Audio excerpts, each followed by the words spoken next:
we got you on, Mark, because they're closing down all the dispensaries in Toronto here, and well, they're trying to close them. Yeah, and then similar stuff has been happening in Vancouver. Just wanted to just feel you out on your opinion about all this kind of stuff.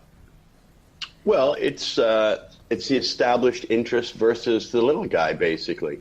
The government, see what we want when we think of legalization, those of us who buy it, sell it, consume it, grow it, we want them to simply say what you're doing now is now legal, it's not illegal, and therefore you should pay your taxes and obey all relevant rules.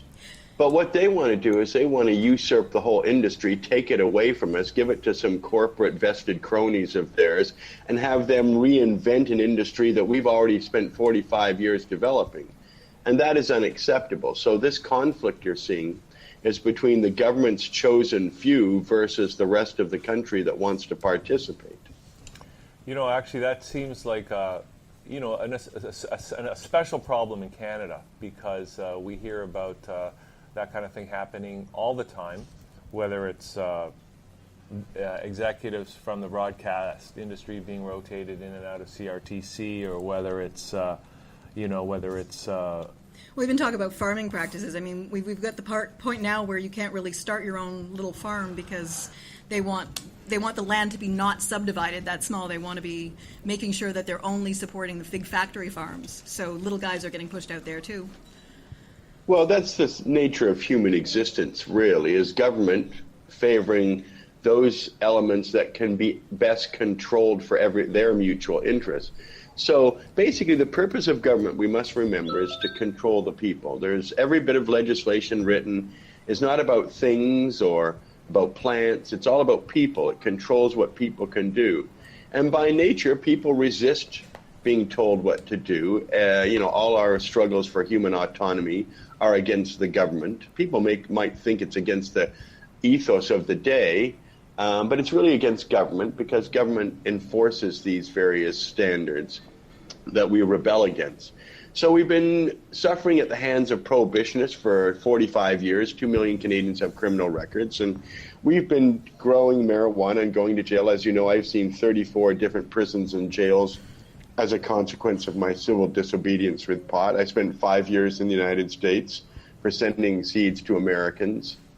So I have a lot of experience going, and what we have now is Prohibition 2.0 coming in, whereas the people that hated us and oppressed us before have somehow been put in charge of legalization, because that's what the public wants. But what they want to give us is the same stigma, the same control, the same patronizing, condescending attitude that we're somehow morally flawed individuals who smoke marijuana. Right. And of course, it's a gateway drug to everything and danger to the public, so we must be controlled and treated like children.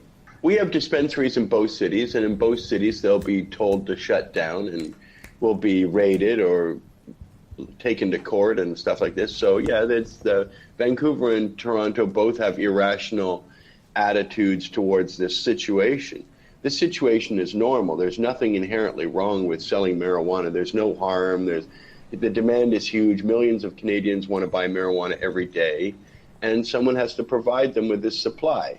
So they can either buy it from a store, which is out in the open, transparent, respectable, right, making them feel like first-class citizens, or they can buy it from shadowy, shady characters in various places. But here's the good thing about dispensaries in the stores, is that we sell things you can't get from the shadowy guy on the corner.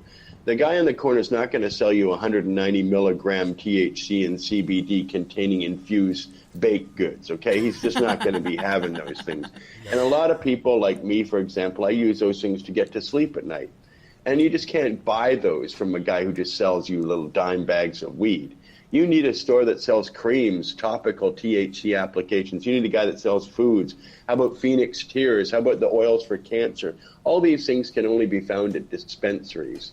And there's a wide selection and a great choice available. It's the marketplace at work. Normally people in Canada are happy to live in a capitalist society. They're happy to live in a free market society where we can choose all the different products we can buy and use, and all the choices with the consumer.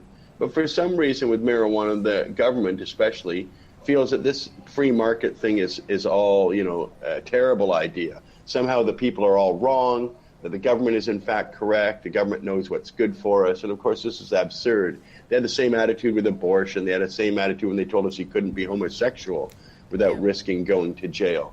So the government is always behind the learning curve, is always behind the social curve. So we're just simply dragging the government to the place where we think it ought to be. Have you been affected by by the clampdown in Vancouver? Well, we've been ordered to close our dispensary in Vancouver, but we haven't. They've threatened us with an injunction on it, and now they want to have us force our lounges where we let people smoke marijuana, and we have for 10 years every day in our lounges, places to consume pot, because after all, the city of Vancouver is co-owner of a place where they let people consume heroin and cocaine and methamphetamine at the safe injection site just 3 blocks away. Right. And I figure if the city co-owns a place where people are injecting stuff that kills you, and they're buying that from the street, then what have they got against us that's letting people smoke marijuana in our lounges? And I mean, there's 1,000 lounges for alcohol, and there's lounges for prescription drugs. They're called doctors' offices. And we've got safe injection sites for heroin and crack cocaine and methamphetamine. So again, my question is, what do they have against the pot people, and why?